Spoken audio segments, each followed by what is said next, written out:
Tell me a little bit about the things that have been most memorable since you got back to home to the islands. Yes, this week has been crazy. That's like the easiest way I can describe it. Coming home, I was expecting, there to be a lot of celebrations, but it's even bigger than I could have imagined. It's almost like everywhere I go, I get stopped in the street, by people I don't know, just to congratulate me and tell me about where they were watching the race, and I could just see the amount of emotion and how proud they are. That Bermuda won a gold medal, and that's really just blown me away. It's been really special to see that reaction. I think some of the highlights for me were the motorcade from the airport. That was, unbelievable to see so many Bermudians, or so many people just line the streets, little kids that came out from school with their signs, and just the cheering and the singing and chanting. All just so unreal. And then it also sounds so ridiculous to say this, but on the holiday, on Flora Duffy Day, the concert that was in Victoria Park, some of the musical performances there were unbelievable. I was so blown away, and that was really, really special to witness that. And it also was strange because I felt like they were really, performing to me, and it was really moving, and so beautiful. Do you know how cool you are to have a holiday named after you? My daughter came home and said, "This is Flora Duffy's picture." She had colored it in school. I'm like, "This is a cool woman. You deserve it. It's amazing." So you talked about the concert, which really was fabulous. I mean, the talent and the energy was so, so great. I hear that they played some of your favorite songs, and I'm wondering, what was the last song you listened to before you went out to win the Olympic gold? Yeah, so I don't really know when this started exactly or why, but I really like the song Humble by Kendrick Lamar. And I've listened to that for nearly before every race since about 2017. And usually it ends, if I listen to the song, I don't know if this is a superstition, I shouldn't create it, but if I listen to the song, there's a high likelihood that I've won the race. And so at the Olympics, of course, I was like, I better listen to this song as my final song in my warm-up. And I did. So that was the last song that I listened to. Before I had to, start to get into the lineup to walk onto the pontoon. And do you dance too? Or are you like hype with it, or you just like to listen to it? Can you dance, Flora? No, I'm usually listening to it while I'm warming up on my bike on the trainer. So it's just, I'm not there like that. No, I'm not that hype in the morning, especially not when the race starts at 6:30 in the morning. Olympics, I'm a little too nervous to be nice and relaxed and dancing around. Yeah, I can see that could be a bit much in the morning.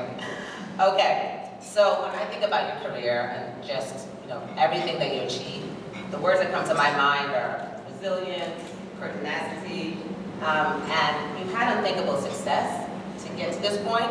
But I want you to take me to some of your biggest setback, or maybe your biggest setback that maybe could have derailed you along the way.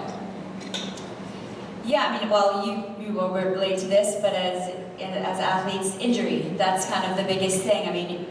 My one job is to not get injured. And so of course, when I do, I feel like such a failure because I have so many resources and I commit, my whole life to this. I don't do anything else, and so I just have one job, is to stay healthy, which obviously is a little bit irrational because you can't control everything.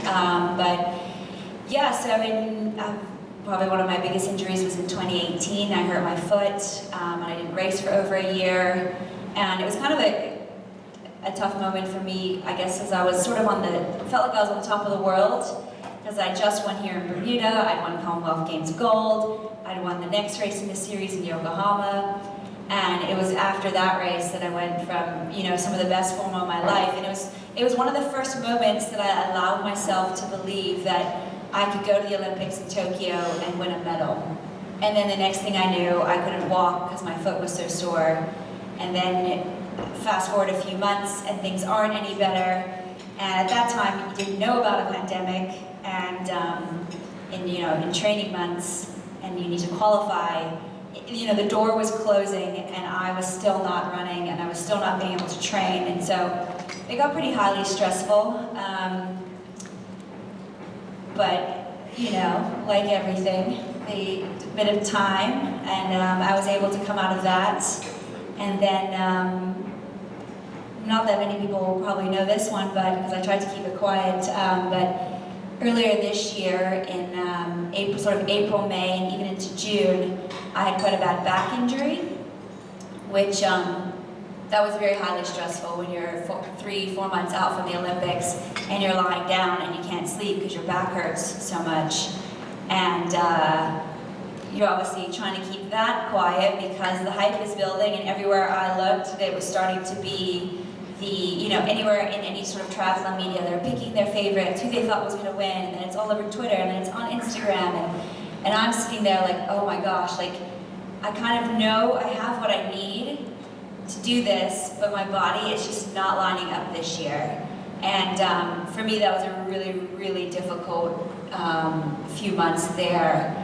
And luckily I have a sports psychologist that I started to work with that helped me work through that and just frame it differently, that yes, this wasn't the perfect build, it's not how I imagined it, but it's just a different path to get there. And luckily things kind of worked out like just in the nick of time and allowed me to have a perfect 7 weeks final build that, allowed me to do just everything that I needed to do, not too much, and be ready just on that day. But yeah, I mean, as an athlete, you're just constantly bouncing back from injuries and just trying to manage it all from day to day.